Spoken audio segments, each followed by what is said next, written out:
Hello and welcome to another episode of Real Estate Talk MW Table. This is our 5th episode, and today I've brought you another guest from the physical planning realm. So we're going to hear more about the physical planning here in Malawi, the issues that are involved, and all the questions that you have are going to be answered today. Stay put.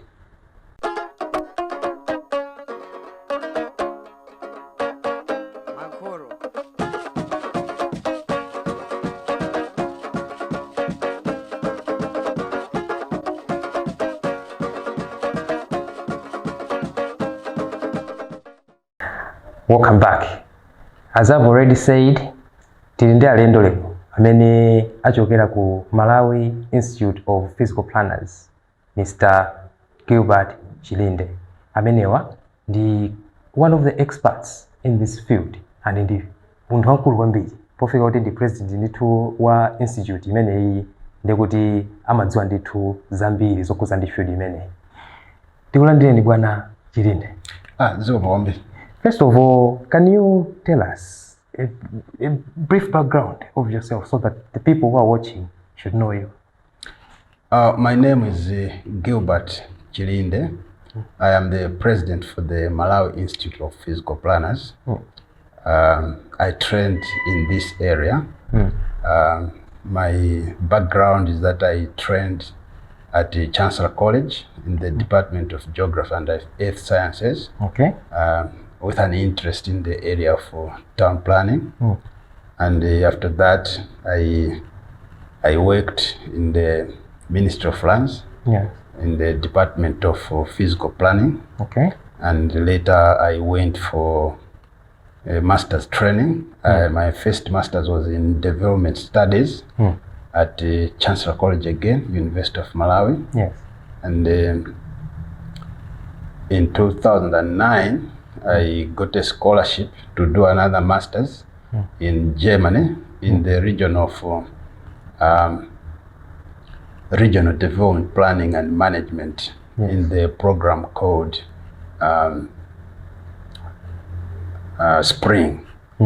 This program is a split site program in that all the students selected in that program, you meet for the first year in Germany. Okay. And later, we were splitting to several other universities. The University of Dortmund is the one which hosted us for this spring program. And after finishing the first year, we were split. Others went to Philippines, at the University of Philippines at Diliman.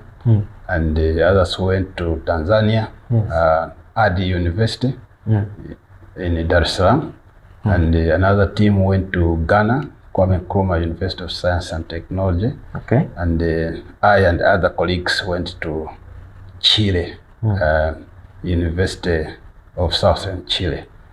In Spanish, they call it Universidad Austral de Chile. Yeah, that's where I completed the second year, did the research in Chile. In a city called Valdivia, and they came back in 2011. Went back to the Ministry of Lands, worked up to 2013. While there, I rose to the office of Principal Physical Planning Officer. Previously, we used to call it P7. But now government changed the nomenclature of the ranks. Yes. They have another name to it. And then I was working in the office of, I was working under the Deputy Commissioner for Physical Planning. I was given in charge of the Office of Monitoring and Evaluation and Policy Development. I served in that office up to 2013. We worked on a number of documents while in that office, including the time we were processing the current physical planning law, the Physical Planning Act. And the standards and guidelines and other documents which were being prepared that time. those were some of the pieces the then commissioner charged me with to work under the commissioner for physical planning. Yeah, until they were finalized to become law. It's a long process to come up with those, and it doesn't involve a singular person. It's teamwork. Planning is always teamwork. I can imagine. No single person can say, I wrote this document. No, it is not possible in planning. Okay. Yes. Seems like you have traveled a lot, and you have some experience. With regard to traveling, I have some air miles. Because I've been to about 39 countries. Wow. About 159 cities. That's impressive. West, east, north, south. Up to New Zealand, this side, the other side of Denmark, where the world is. Chile, the other side, Japan, this side. And other intervening countries. I've been to Russia. I've been to Europe several times. My recent trip was Ireland. In November this year. Okay. Sure. So in regards to your career in the field of physical planning, what does it take for one to become a physical planner? For one to become a professional in this field, you need to train in the areas I've talked about. Currently, there are programs which can lead one to qualify for a professional qualification in physical planning at the Malawi University of Business and Applied Sciences, formerly called Polytechnic, in the School of Built Environment. This is where I'm teaching currently. I used to serve in the office of head for 2 years. Then I served in the office of the dean for 2 years. Now I'm just lecturing in the department. But there's a MUBAS providing that program. There's a UNIMA, the Department of Geography and Earth Sciences, also providing one. Then we have another program at the Nzuni, is also providing qualifications for this field.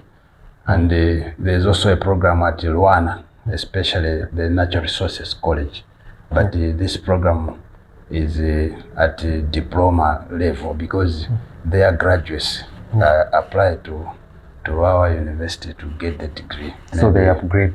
They can upgrade to get the bachelor's from MUBAS or Nzuni or Chancellor College. So in Malawi currently, there's also a program at the Catholic University of Malawi. Where people can get qualifications closer to this field. So in your view, how important is a physical planner here in Malawi? A physical planner is a very important professional person in the area of built environment. Because before all other built environment professions can play their role, it has to be a planner first who can go. If government wants to open up an area, say they want to distribute plots in a particular area, the first person to go will be the physical planner. So that's the first person that is consulted before anyone? The planners go there to define the boundaries of the area to be planned, and you look at the aspects of the area. Is it hill? Is it flat? Are there rivers? Because by looking at those, it gives you a perspective what sort of infrastructure that is coming. It can also give you an idea of the cost that can be related to that plan. Because, for example, if you have a town or a city with undulating terrain and several rivers, it means you will need lots of bridges. And the bridges are not cheap infrastructures to construct. So it gives you a picture to say what infrastructures you can propose, and the nature of the road network. Most cities that are in a flat terrain, the road network is always grid. If you have been to New York, the road network is grid. Yeah, it is. Stop and go, because the roads cross at 90 degrees angle. But in an undulating terrain like Blantyre City, ours in Malawi here, it's not possible to have such a network.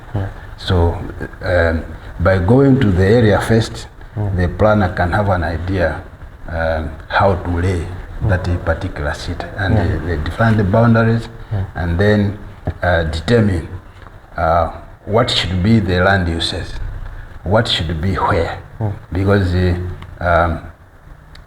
you determine where should the people live, where should the industries be, where should the offices be, and where should the residences be. Another land you can propose it for a park, another land you can propose it for agriculture, depending on what you have seen. For example, if you have seen that the area has too many insects, for example, you also need to know that if you locate a residential location there, maybe you can invite diseases to the population that can reside there. For example, an area infested with mosquitoes, and then you locate a residential area there, it means people will be attacked by the mosquitoes quite often, and you will cause a big bill on the health side. Of course. The hospitals will keep on attending large numbers of patients in that area. Exactly. Because the residential area hasn't been located properly. Or if you locate a residential area next to an industrial park, which is producing industrial fumes, you can also cause a problem. That's why residences and the industries have to be separated. You separate residential areas from industrial parks. But in recent planning, there's a reconsideration of how we should be doing things because of what we have noted in the urban landscape. What has been noted is we run away from the central town when it gets dusk. From 4 o'clock, people start walking to Mbayani. People would start walking to Bangwe, and leave the city desolate, alone. You create what is called a ghost city. Because the people have gone, there's no one in town. You leave ghosts to enjoy there. So because of that problem, it causes death to the night economy. Because a city is supposed to operate 24 hours. In our current situation, our cities operate less than 8 hours sometimes. Because people come to town, the colleagues who operate shops, they will open at 9 and they close at 4 or 5. 4:30. How many hours have they traded? But in other cities, the shops open long hours. Sometimes some business entities go 24 hours. For example, restaurants, drinking places.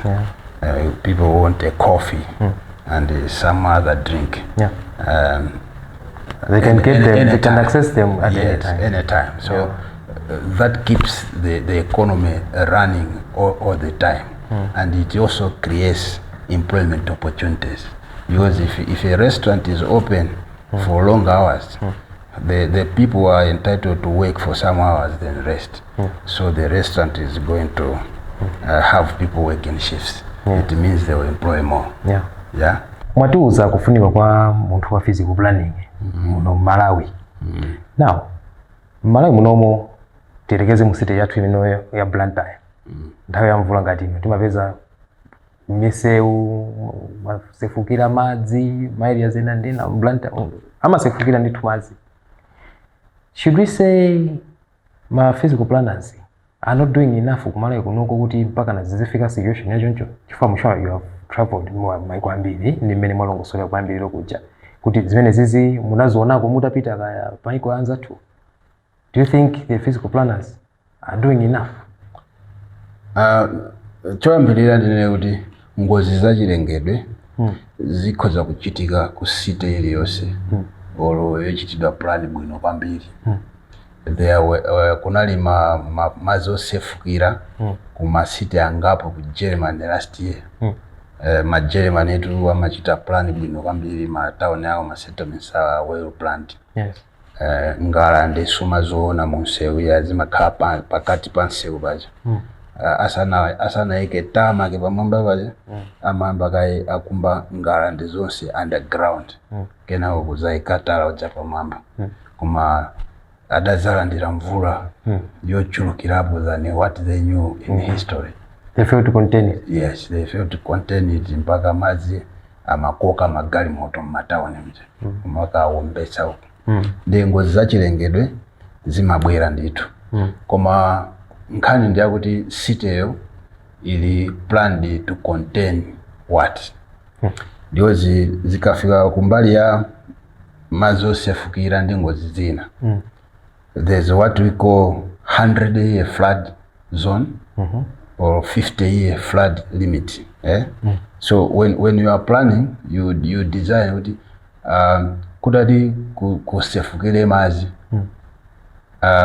The highest flood ikala potano lukwaza kama akuti mazi wazafika malile apa. You assume. The city ngati Blantyre inachitidwa plan moganizira ndi anthu amene amachitira plan nthawi imeneyo. And the nature of infrastructure kayangala ndejani size ya misewu zimene zinamangidwa zinali zogwirizana ndi anthu omwe anali mtown muno Blantyre muno nthawi imeneyo. Koma pakutha kwa zaka nambala ya anthu yakhala ikuchulukira. And malo ndi omwe malo amakhala omwewo. Chifukwa titati tiyang'ane ngati Limbi town ija. Yes. Ndeti yang'ane Blantyre ndi what we call CBDs in planning. Yes. Central Business Districts. Yes. It has two. Because a city should have those CBDs and then nodal zones. Titati tione Blantyre ili ni ma CBD awiri. Limbi ndi Blantyre. Ndi ili ndi ma nodal zones kumene kumapita anthu. Kumabwera kupita town ili ndi nodal zone uku Lunzu ndi nodi ngati town payoka. Komanso uku kuli Mpemba chauku. Yes. Komanso uku kuli Chigumula chauku. Yes. Olufumbwe. Yes. Ukalowera chauku kuli Bangwe chakumeja kumapita chakumaso. Yes. Zonsezo zimapangisa kuti zipange environment ya city. Yes. The Blantyre nthawi imeneyo idapangidwa anthu ochepa. Infrastructure mwe idamangidwa idalinso ya size ya nthawi imeneyo. Mwina mvula mmene anachitira determine flood levels nthawi imeneyo zimagwirizana ndi mmene zinalili nthawi imeneyo. Yes. But of late mvula iyi mukuona kuti idasintha iti. Idayamba kumabwera nthawi zina yambirimbiri. Nthawi zina mwina anthu kumati tinayambe taonapo mvula yachonchi chibadwire makolo weti. Which means infrastructure imene inamangidwa nthawi imeneyo ndi nthawi ino sizingafanane. Sizikugwirizana. Chifukwa panopo mutati muone Blantyre titati tingotuluka tikaone misewu mukapeza anthu ambirimbiri ayala tomato mbali moyenda anthu nje masanduka nsika. Kale simunali nsika meshwa unalipo nsika wa Blantyre uja umakwanira anthu panopo kwazaza. Chifukwa chakuti population yakwera aliyense wants to have an economic opportunity in town. Anthu kumuzi aliyense amati ndikupita ku town. Nde ali samabwera chifukwa simabweza site simabweza anthu. It just receives them. So simungabweza anthu akabwera ku town abwera koma akabwera afikira kuti akupanga chani. Zimene nde anthu ambiri akupezeka kuti ali m'misewu because they have to trade something to make a living. Nde ali m'misewu chifukwa kuti misika imene inamangidwa nthawi imeneyo inali yokwanira population ya nthawi imeneyo. Pano ku population ya tani yakwera. Anthu ambiri sali ku ntchito za ku office. Anthu ambiri afuna apange business. Business yake ndi chani Malawi.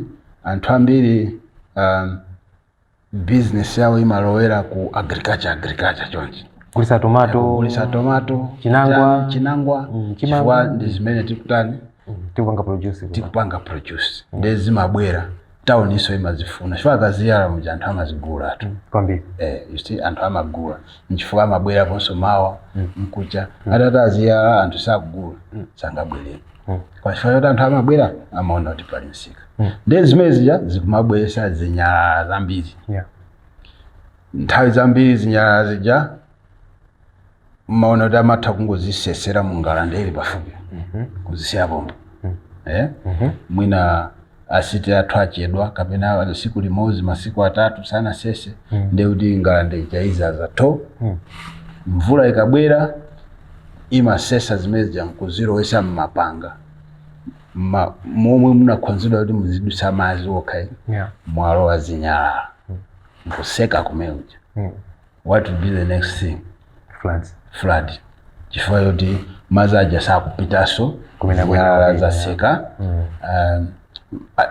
Ngalande ija yachulukidwa ndizochita. Pa situation yanga timeneyo mpamene pamazafunika kuti no situation tili nayo iyi sikugwira. Tikuyenera tipangenso.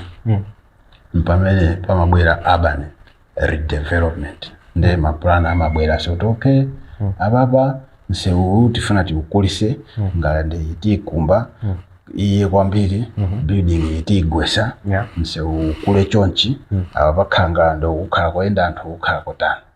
That's how plans are revised.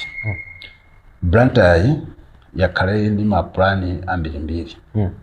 Timati urban structure plan. Lilongweso ili nayo. Zombanso ili nayo. Masite zonse nomwe yake. Blantyre ndi plan ya 2000 to 2015 imene imayenera ichite implement. Zambiri zidakambidwa plan imeneyo. Lifetime ya plan imeneyo zinali zaka 15. 2000 to 2015. Nde akusiteko anaona kuti zimene zikuchitika mtown zimene zikufunikira kumamva anthu akudandaula kuti ma building mtown amangooneka matchbox chanchani architecture yosadziwika bwino. Zimakambidwa ndi munamva kwa vice president akutero. Komanso anthu ena ambirimbiri akudandaula kuti kodi masita athu alibe ma building abwino bwanji. Zimenezo nde ikafika nthawi yoti 15 years ijayata mukayamba kupanga sorry plan. Now you carry on board my concerns anthu aja to improve for the better. So you come in with new ideas on how to improve. Kuti apapa tisinthepo titere apa titere ngati apapa ndakuwuzani kuti anthu timaithawa town nkumapita makuka mokagonamo. From 4:30 timabweramo town mu 9 o'clock. Akalawira mwina mabweramo ma 7 8 kwa mashopu aja masegulidwa 9 o'clock. Ikamati 4:30 timayamba kuthawa. Mapita kubangwe, mapita kwa vumbwe uko, mapita uchirobwe, mapita kumene timapita. Zimene sizichitira ubwino malonda mkati mwa town. Nde panopo Blantyre City Council ikupanga review plan yake imene ichite run from 2024 to 2038. Pa zaka zimenezo. Nde mavuto ena omwe akuoneka mu Blantyre mulimbi tawi ino pali chiyang'aniro kuti akonzeka mpulani iyo but tikumbukire chinthu chimodzi kuti this is a plan. There is another process, implementation. Imafuna ndalama. The planning is one thing and implementation is another. Imafunika nonse mwende pamozi. The plan imene ikubwera yasobanura chifukwa takhala nawo ma meeting angapo akadimene kwatuluka ma proposal kuti sobanura tibwere ndi what amati mixed development. Tisanene kuti ndi kwa mashopoka ogwa chifani zimene zikupangisa kuti anthu azithawa tawo. Tikapita maiko akunja mabuilding atali mwina 60-70 floors, Trump Tower 70 something floors in New York on the base by my shop. The opposite is the UN headquarters in New York. Yes. Bus by my shop all around. Or my city house. The my room abasi amakama shop. Or in other countries, a building because like 15 floors, 20 floors, or sell the shop. And what happens is that it's so cheap. Must base on basement. My building ama umba rivers. We got floor in our level. Because of car 1 or 2 ili passes after the zintuzia zimaka zo cheaper zimaka basement. As you go up, the tengo yazi tusu maka the quality yazi tu imaka so ikusit. Like for example in Germany, there's a shop called C&A. That was some kind of for an example. Zovar Bafuna. So cheaper, umaga zibeza basement. Uga fasamu ngomata dola moza bunitu. Quality detail. Kifanya kuti anzatwaja nthawi yanyi ngozizira amainga mashopu mzezovala zoene nthawi zizira. Kugamba kutete amainga zochita right off. Zimachisika ntengo. You see? The zimaka kuchipa kuti zikholomanga tikamjika wewe omasali kaunjika. You go up kumaga kula zinto za ziko kupaka mambo kwa jili. Unababu issue here you feel kwambili yoti our cities become ghost cities or tunaenda ghost towns that watu tembea mwenye yeye na makala matawi. Sibano pameo mpomwe amalawi tibwere na kuona huko. Sinanga masite wa dados. Abali atu matamu. Yes. Komasha amalawi awena pesa mene. De panobo si amwenyama kala de shop basi nyumba mwa. Yes. Amalawi na ndachifanya nzanga kanyo. Bali chifua yolesi komano tilitengere implanta mu mabidi ngambi tekanizoти amalawi kuchita woni mabidi ngambi malawi mtawo ngemo ambili ndamwe chifanya ke mwina zilicho. So no pajesizi matendeka kuti inwe kuti mukali kokona. Sile kuti you own the building. Kapena ndiyapo kumema ukona. You see? Chimozi. Tawo muno muntu mmoza akoza kuchita own the building. Koma kumachita accommodate anthu ambiri. Chifukwa kumaiko akunja muone Dubai kaya kuti amanga mabuilding ataya. People are able kugula nyumba yao kuti ndi nyumba nene kuti akunena ili pa floor number 25 building ya mtu inawaje and building hiyo siku ndiso ikaya ya mtu pia faba kulisa mayo zose si ya Yesu yato pali lamulo limapangisa zimezo zitenge mene Malawi currently ilibe amati sectional title in law. Imene mathandiza kuti you can own a section ya building kumacha yako kani title mu building imodzi enanso kukhala yawo momwemo. Ikakhala law yachoncho ndi anthu amatha kugulisa mumanga building mukhala nyumba mwina can accommodate hundreds of families. Aliyense ndi title yacho.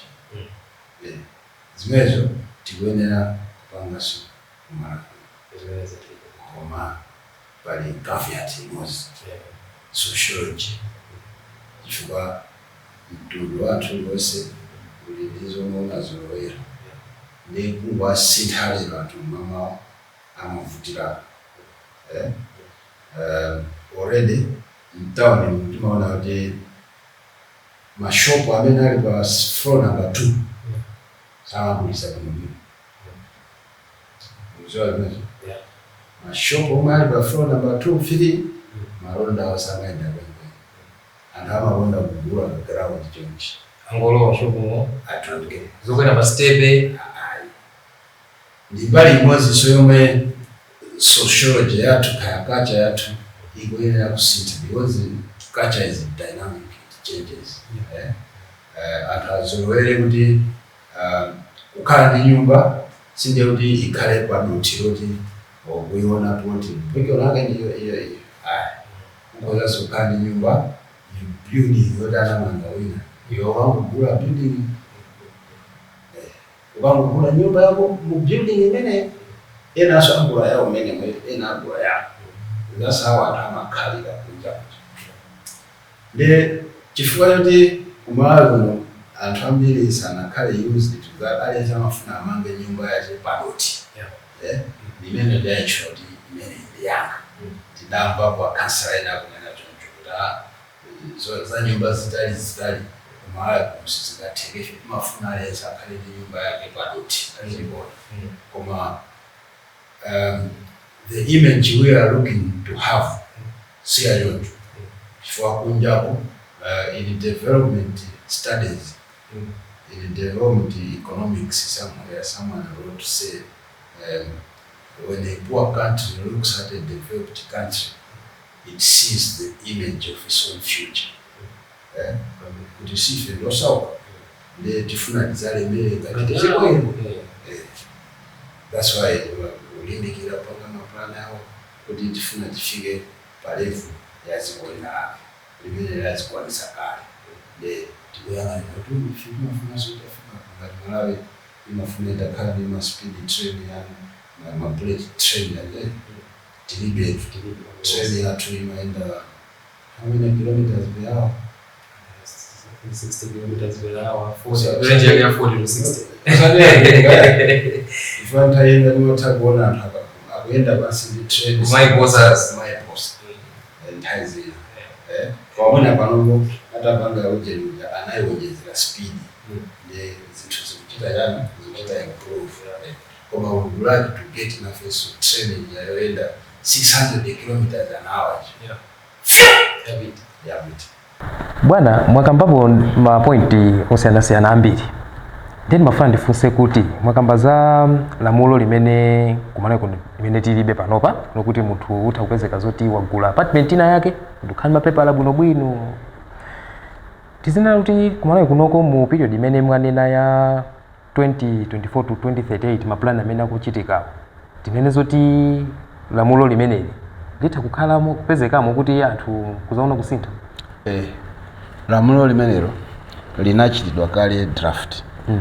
Aku Ministry of Lands in one meeting imene tidali nayo nda PS. Yes. Adatuza kuti lamulo limenelo lachitidwa kale draft. Okay. Likupita lili in process likupita ku parliament. Mota Malawi azidikirira ndi. Inde. Chifukwa tu popanda lamulo limenelo ndiye kuti mitengo ipitirira kutiposa. Ma building athu akhalabe afupi. Mitengo izitidusa. Koma pomwe normal situation tikuyenera kuidusa mitengo. Zimezeka nditu program ja kupitirira ife mongo na betai. Building yathu itali kuno ndi yokha basi. Program asatipose. Chabwino. Malawi ndio takhala kudikirira lamulo limenelo. Chifukwa I'm sure a lot of people are looking forward to development kati imeneyo. And pali mwina nitaonjezera kuti lamulo limenelo linapasidwa ground kuti lichitire develop malamulo ena. Chifukwa you find nkhani zokamba za lamulo limenelo mu National Land Policy ya 2002 ija inakamba za lamulo limenelo komanso mu Physical Planning Act mpeza soti inakamba ma regulations za physical planning ma standards and guidelines za physical planning zinakamba za kufunika kwa lamulo limenelo koma kuti lamulo palibe nde akuboma kuja ku Mr. France uja anatenga line imene ndikuchita draft jana lamulo limenelo kuti likhalepo likwena likhalepo kuti mataoni athu asapitirire kumango kula chisawa amene akupangira sizi kuchita ubwino pakanga palibe order bwino palibe order tikuyenera kupanga timati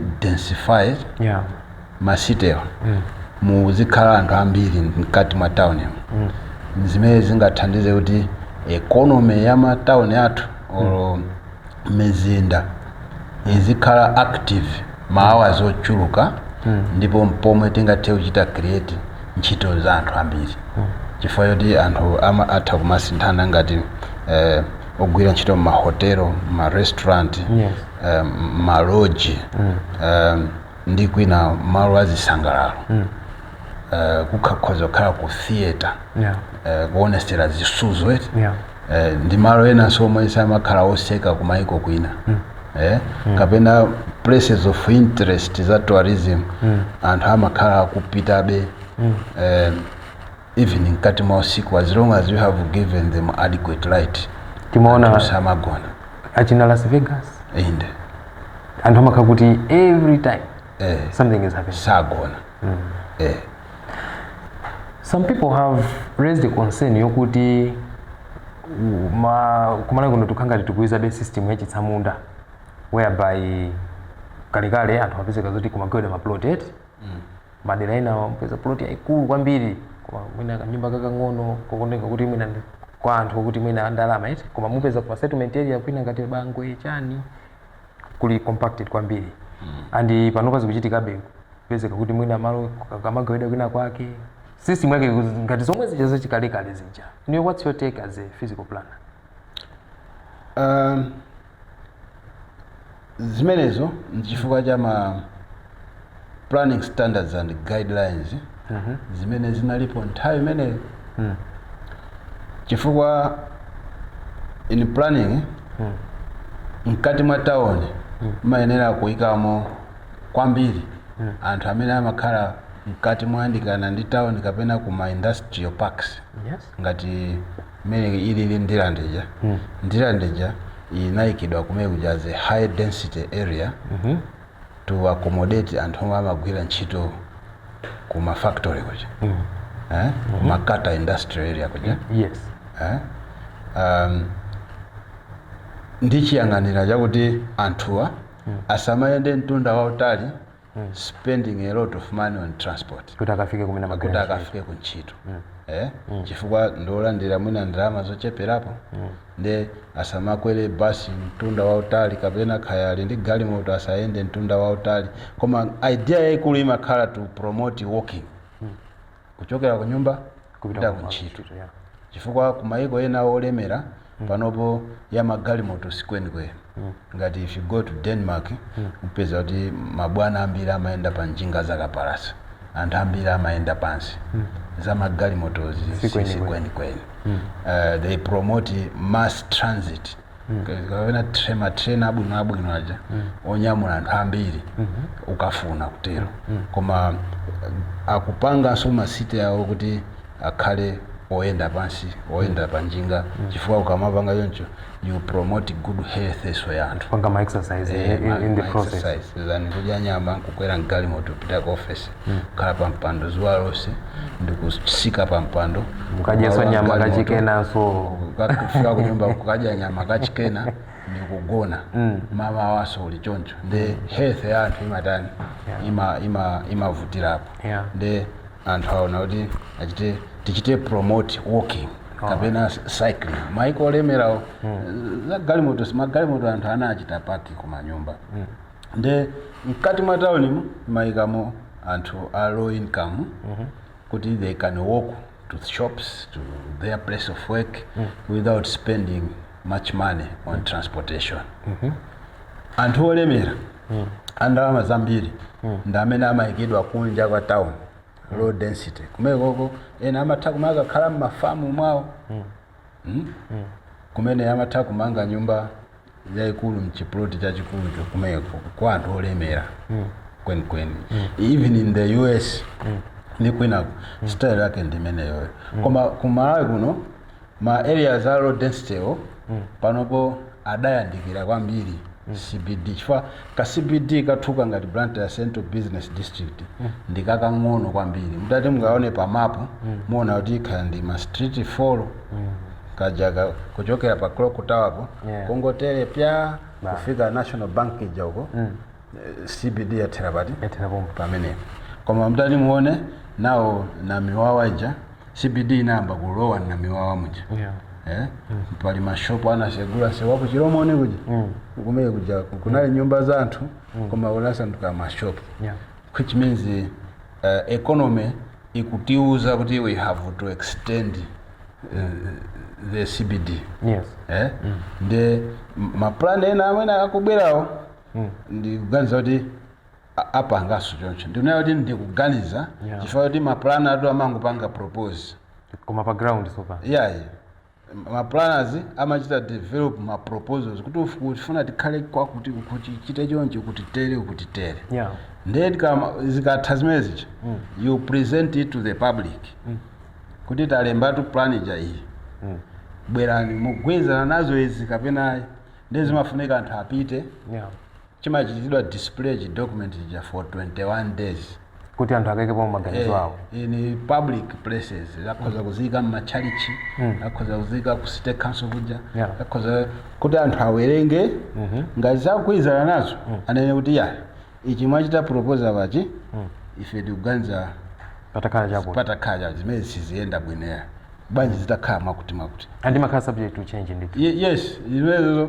is planning with the people wasati planning for the people because if you plan for the people anthu amatha kukana plan ija sazakhala nacho ownership sazichita own chifukwa choti sichikuchita address ma interest yawo you see nde panopo mukudandaula kuti munyambadwe kuti nyumba yaing'ono pa chiploti chachikulu amene anali ma standards a nthawi imeneyo ma standards a 2014 omwe boma likuyuza pano ma plot anasinthidwa ma size chifukwa pali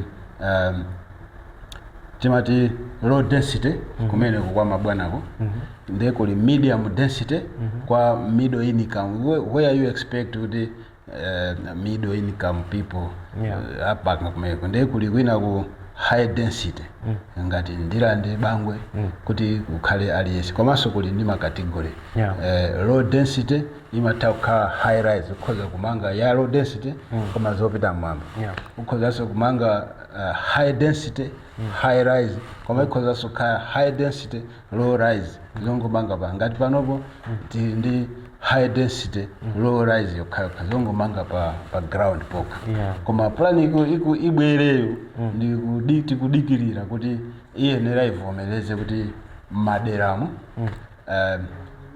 mukhale densified even mkati mwa town timange afuna kumanga building in town kaya afuna kumanga shop kaya office complex kuntunda kwakeko akhoza kuyikako ma apartments ogona anthu mesa town muli ma hotelo Mount Sochi yeah. and amagona floor yaba mwambaji Yes. si chimozi nyumba yeah, amareli si chimozi nyumba exactly. Ndiye mashopu amene amangidwe chifukwa mtauni mutu tikuyenera kugwesa mashopu ena nkumanga aso pano yeah. tikatero tisakanize building omweyo kuzokhala mashopu nkuzokhala maofisi nkuzokhala nyumba zogona mwamba chifukwa zimene zimapangisa kuti mtauni usiku muzikhala anthu in masite za ku China umaona zimene kuti usiku population yamasana ndi usiku sisintha chifukwa chakuti anthu aja mama wangochoka abwera mtauni muja agwiragwira ntchito zawo akaweruka amapita ma buildings za marumu awo mwamba muja nyumba zawo akasambasamba mmene muja asikaso aziyamba kuendera nusu zina aziyendera zina za moyo wawo ndi tauni jomwe iwona ili ndi chikhumbokhumbo kuti Malawi so itapanga zimenezo kuti nthawi ya malonda mtauni isangokhala 7 hours 8 hours italike chifukwa ikatalika ni wanena kale paja kuti tilemba anthu ambiri ntchito komanso mwakamba za colonial system ya physical planning ya development yes. mtaunimu muli ma building ena amene sangagwesedwe kwagwesa amenewo ndiye kuti ndi mulandu wakulu kwambiri the historical yes amati listed buildings ngati town hall yes ili pamalo andalama zambiri kwa basi koma simungayigwese town hall because it is a listed building mwezi wa town hall ya Blantyre opposite dame chimeje simungagwese ya chifukwa ndi chibuilding chakale chili ndi mbiri imene imafotokozedwa then town muliso ma building angapo ambiri amene ali pa list ya interest ya Department of Antiquities simungagwesa chisawawo kugwesa chimejo ndiyo kuti mwina iweyo wagwesa iwo sakuziwa akazanguziwa kuti wagwesa you can lose building yomanga kuti pali roho iyi taona nana achita izi ndi zimenezo zimatetezedwa they are protected buildings zina sitingazigwese ngati kumandala kucha yes pamandala ndikumene unambira town mungagwese chalichi cha CCP cha chechacho sisingateke olo chipatala china chaka muzubanda payanakisi chimeji ndi nkhani ya Itali yatsegulina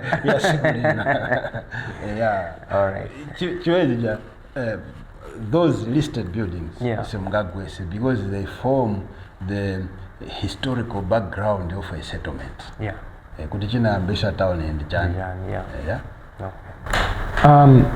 Mr. President, yes sir, there are some initiatives that are done or are planned to be done. For instance, Makra is planning to have an innovation city at Mvera, and the government is also planning to have a medical city here in Blantyre. And we have heard from some government officials that they are planning to have some secondary cities in across the country to make sure that the population is not too much in the cities, because there's a lot of pressure in the cities, as I've already said. Are you involved as an institute in these plans that the government is making? In the Malawi 2063, there's that pillar called the urbanization and tourism. Yes. It is an area in which our members can play a critical role to help our country urbanize. Yes. Because there's no country in the world which is called developed and not urbanized. Yes. We cannot be developed if we cannot urbanize. Why? Because if you concentrate a population in one place, you make the supply of services cheaper. For example, if a Blantyre Water Board wants to supply water, one pipeline can save hundreds of people than saving, constructing a line to save a person who has constructed a lone house on Sochi Hill, you know, or somewhere remote. That I want to be piped water. It will be very costly for them to lay out that pipe to supply potable water to that lone residence. But if you have concentrated the population in one place, these service providers, ESCOM, water board, and all other that require networking, can save the population in one place at a cheaper cost. That's why urbanization is very important than ruralism. So the secondary cities in the Malawi 2063 is a good area which government is promoting. But let me be quick to mention that it's not a new concept. It has always been there. Yes. The National Physical Development Plan of 1987 had those proposals. And there was there were projects that were run to construct secondary towns in Malawi. Ruchenza, Kasungu, Salima, Deza, and many others, Karonga, were developed under the secondary cities program. Related to it, there's what is called the rural growth centers program, because the rural growth centers was targeting small markets in the rural areas to urbanize them, small towns in the rural areas, so that you can concentrate the populations also there. If you move a water pipe to that town, then you reach a lot of people at once. For example, let me pick in Taja, in Machinga. It means if you concentrate a population at that place, design it as an appropriate city but in a small scale, you can reach out to many people at a lower cost. We have delayed to realize this. The Malawi, the secondary cities program did run into several phases. I think up to eighth phase, something like that. Because it was a rolling program. When they finish, they would start another. It was the German government, KfW, which was interested in funding those, because that time they were promoting the theories that were developed in their country. The central place theory and the growth pole theory, which they used in their country to urbanize. And did it work that time? Yes. In Germany, you can clearly see that all these guys applied those theories to book, because their cities are connected appropriately. You have a challenge to say which one is rural, which one is urban in Germany. They all look the same. Yes. If it is far off from the big city, but it still have all relevant services. The transport, the trains, the buses, the taxis, everything will be reaching there. There will be a timetable for the buses reaching that area, 24 hours. And it is one country I know where things were put in place very perfectly. But it's not just Germany, because these have been replicated in several other countries. So it is a good area for government. Our members are trained, properly trained, and we have adequate numbers of them who are already qualified, and some are still in training in order to play a role in this. I am happy to know that personally I'm happy, but as an institute we are also happy to know that recently the Ministry of Lands has taken steps to completely decentralize the departments into the districts, because this is what we have been waiting for since 1998. Yeah. But it wasn't happening. But recently they have closed what we used to call region offices. Okay. And they have sent all workers into the districts. No. Even here in Blantyre, the region office runs. Yeah. It is no longer there. The region office, physical planning south, is no longer there. Physical planning east, which was in Zomba, is no longer there. No. The officers have been sent to district councils because that's where the work is. Yeah. That's how we can achieve the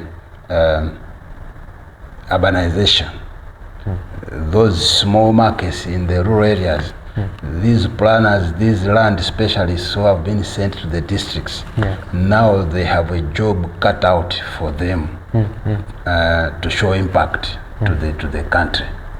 But it won't work in a vacuum. It will require resources. I will repeatedly say this. Yeah. Without money, you are talking into a void.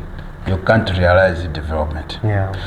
I want to speak to the other point you have named about medical cities and the innovation cities. The innovation cities. Yeah. Yeah. In urban planning, you can decide to zone a particular area for a particular function. Okay. Yeah. What they want to call the medical city is not a hospital. Right? Yeah. Let me clarify. Maybe some people would understand that government wants to construct a big hospital. No. But in the medical industry, there are several things that are required to get the hospitals function. You need the equipment, manufacturing of medical equipment, manufacturing of medicines. These are made in such zones. Okay. You can have factories making bed sheets. The bed sheets you see in the hospitals are different from the what ones we use at home. You see? So you can have industries that are specialized in particular products that are targeted at the medical sector, the health sector. So it is a good proposal because these cities are available in other countries. I was in Ireland sometime in November this year, and we have Johnson & Johnson. You know, Johnson & Johnson is a big medical company. It makes several types of medicines. They have a factory in a city called Limerick, in a medical city zone. So that is the proposal which is being said. My outlook is that we should not downscale what we saw somewhere and come here do a minimalist approach to things. Why am I saying this? You know, there's this concept called the flea markets. We have flea markets in Zomba, Blantyre, which were constructed with an idea of containing the vendors in the cities. People traveled to Rwanda, Zambia, and other countries. I've been to those places too, and I've seen flea markets in other countries. What we constructed here is a smaller, very smaller version of what the other people have in their countries. What is there? Count the number of vendors that are growing every day in Limbi, and the size of the flea market in Limbi. They do not tally. They do not tally. It doesn't have to be a flea market. Doesn't have to be on the ground only. It can go several floors. In order to create space for more vendors, for more traders to work. An investor has already paved the way for this in Limbi. That the new building. The new building at the old bus depot. Faisal, the building is called what? You know where it is. I've forgotten. Yeah, it's opposite Limbe Market. Yes. Yes. A very high building. Yeah. There are shops from ground to the top with a free market at the top of the building. Yeah. What can stop government from constructing similar structures in order to provide space for more traders? In that way, you are going to promote local economic development in the city because you are creating working spaces for people. You know, in town people have skills, but they don't have places to work. If you go to Limbi, Kujatimati Munda, you find mechanics there. Ama wake up Pazua, when it is raining like this, it means their bread and butter is killed. They can't function because there are no protected spaces for such people to work. They know their trade, but they don't have a space to work. And because they don't have a space to work, it is difficult for the city council to collect any fees from them. They can run pesa hapa kukonza ango choka hapo kuenda kapita huko amfusa anala hapa ndani sizitega. But if the council had provided such spaces, it means you'll be renting out to them. Say, okay, we are renting you this, but also maybe they will go collect what the market fees they collect. It will be easy to regulate these people. Yeah, it will be easy to regulate them. It's an investment for the city council, and also it is providing space for these low-income people but highly skilled who can work to promote the income of their families and their city and the country. You see, but we don't. In our implementation of development, we don't look at those things. And I'm talking because we know it's not only me who has traveled, but there are several people in this country who have traveled far and wide, more than me, who know what I'm talking about, and they can testify. We need to create spaces for the low-income people to showcase their trade, to make a living. While they are generating their own income, we can also create a chance for the local government to generate income for itself. In the same process. The local governments need to have property in town, valuable property in town, because it is by using those properties which they can access financial instruments in the banks to construct better infrastructure in town. I was told that our local governments are not allowed to take bonds from the financial institutions to construct infrastructure. Because I was asking colleagues in Japan, say, how did you realize this infrastructure? They say, we borrowed money from the bank, 30-year bond, big money. We constructed the infrastructure, and then we have been paying back.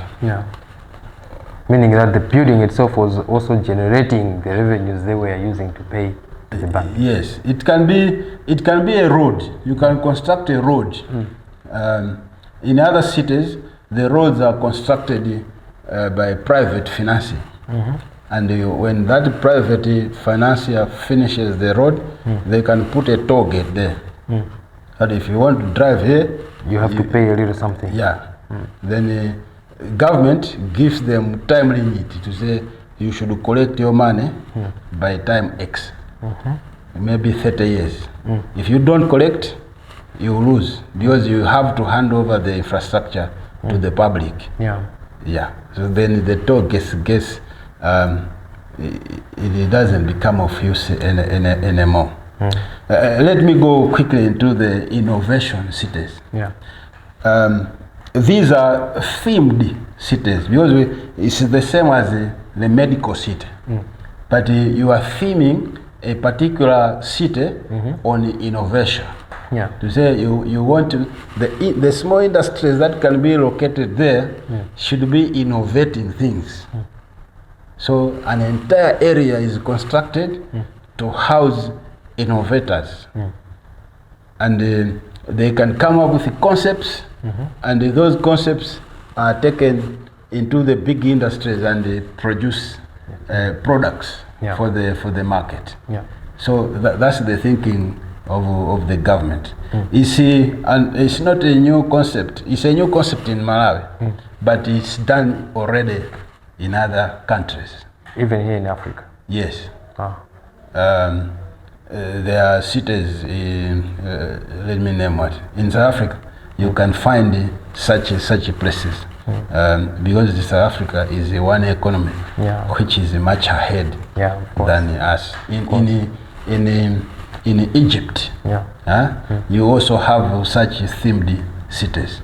Egypt abandoned their old town and constructed an entirely green new city in a green field. Exactly. You see, themed, because now you have an intention to say, what do you want to achieve with this particular city?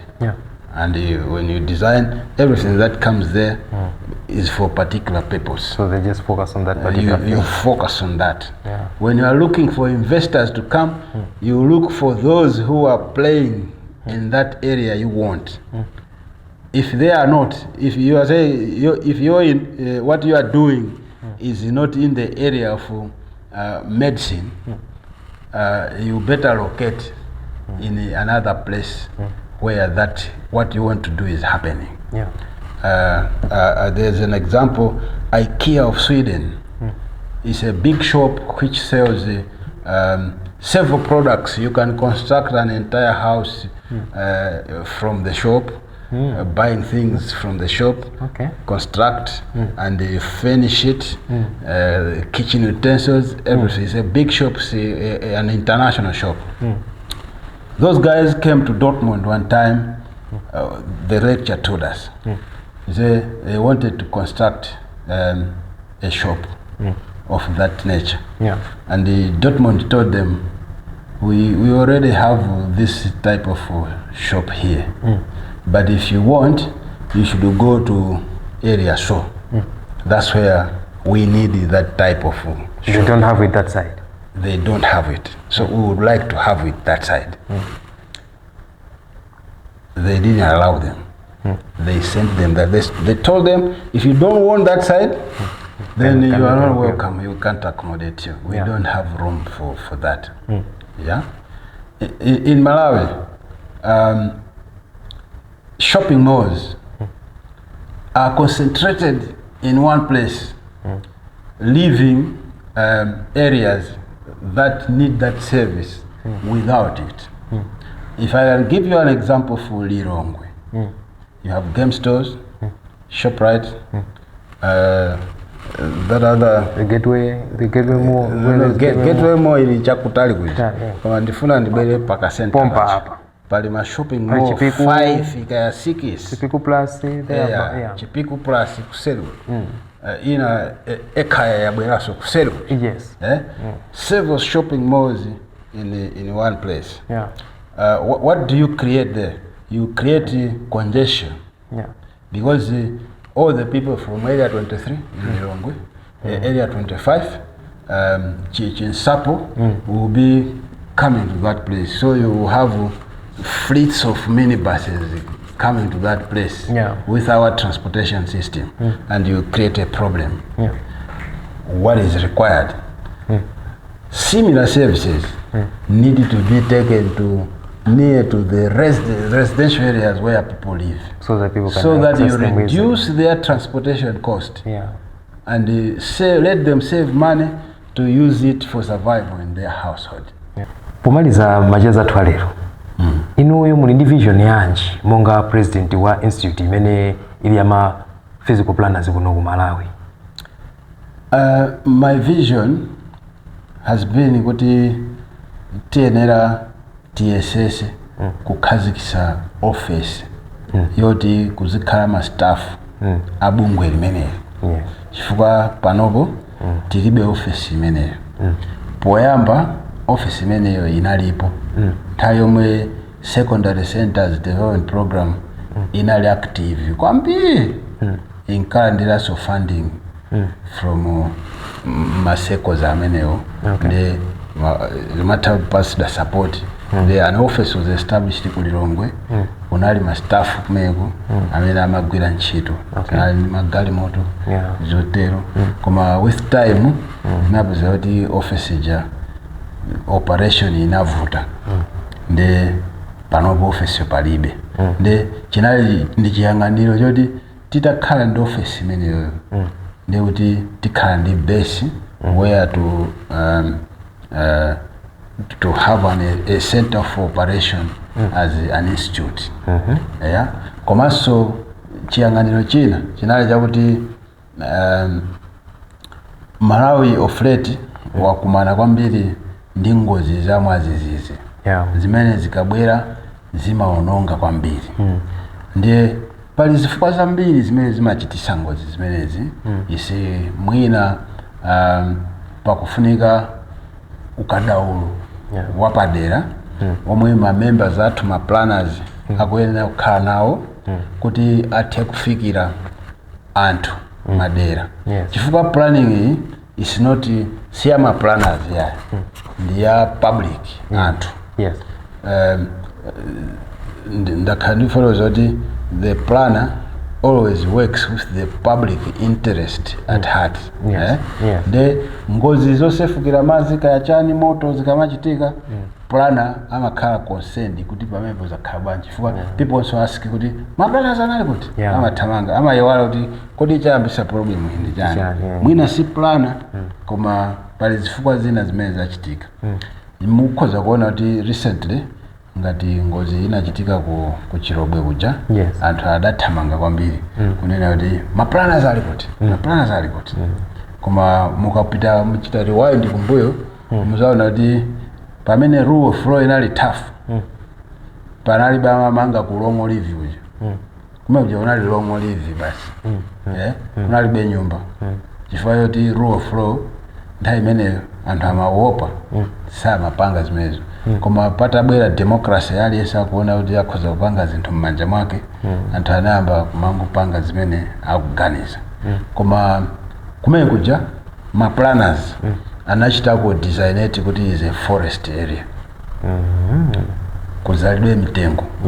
Chifukwa kutazalidwa mitengo miyala yonse imagudubuka mphirija bwezi kukodwa mitengo sibwezi itamenya nyumba za anthu kukakhala forest. Ngati munaenda ko forest kaya mudapita ko mulanje mja muna matha kupeza chimwala china chake chakodwa pa mtengo paphata chino. Chimene chocho ndiyo kuti mtengo wathandiza kuti mwala uja satani sakafike kumusi ukafike kuli anthu. Koma mitengo yonse ikadulidwa yonse phiri mbe ndiye miyala ija ikagumuka kumene kuja momentum imangopita imapanga ngozi zimene inapanga ija.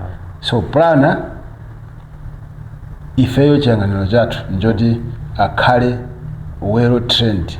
Tizikhala ndi ma short course oti titakuphunzisana kukumbusana kuti ichi ukuyenera kupanga chonchi ichi kupanga chonchi kupanga chonchi. Chifukwa pali ma disciplinary actions amene akhoza kutengedwa on a planner amene waira kuisa ntchito. Chifukwa kuli kuteke kuja kudachitika earthquake chivomerezi chiche ma engineer alo anali mavuto kwambiri ambiri boma linamanga ambiri ena death sentence kumene ali maphandu chifukwa yani munamanga building yachonchi inu chifukwa yani dera ilili mazuwa kuti kwa chonchi chifukwa yani simunapangiza kuti. So as a professional you can be taken to task that is into suna zipange bwino mmene zimayenera kukhalira. Malamulo a Malawi ilipo so code of conduct under the planning regulations ilipo code of conduct ya ma planners. Nde ifeyo njiyang'aniro chathu kuti ma members athu akhale well trained ku zinthu zambiri zimene ayenera kugwiritsa ntchito kuti athe kuseva anthu a Malawi bwinobwino mmene zikuyenera kukhalira. Chifukwa ndi njira yokhayo imene plan angathe kufunsidwa kuti iwe sunapange chakuti tiulanda license. Koma ngati sitinamkumbuse kumphunzitsa bwinobwino akhoza kunena kuti yayi ineyo ichichi sinimaziwa sinatani koma mukamakhala ma short course amati continuous professional development zimezo zimathandiza kuti ma planners akhale aware azipanga zinthu molongosoka bwinobwino ndetu zinthu chifatemo iyi ndi matemu zaka ziwiri ndesu ungakhale ndi chief vision chachitatu uthaupeze kadi kuti wapanga plani komano zinasunga kwanirizi chabwino umutu ndi mmene tamalizira macheza athu alero ndi a president a Malawi Institute of Physical Planning here in Malawi. Iwowa ndamene tacheza nawo usiku lero ndipo atilongosole zinthu zosiyanasiyana zokhuzana ndi physical planning mmene makhalira ku Malawi kuno. Anthu timakhala mafunso osiyanasiyana kuti kwachitika chakuti kodi ma planners tilibe mtown muno iyayi zonse zatiyankha. Nkutheka kuti mwina sanapanga address ma issues ena so kuti inoyo mafuna mutamva chitani comment pa page pathu ndipo tizapanga address ma issues amenewo siku lina. Muna ndine Prince Muta. Until next time, stay safe.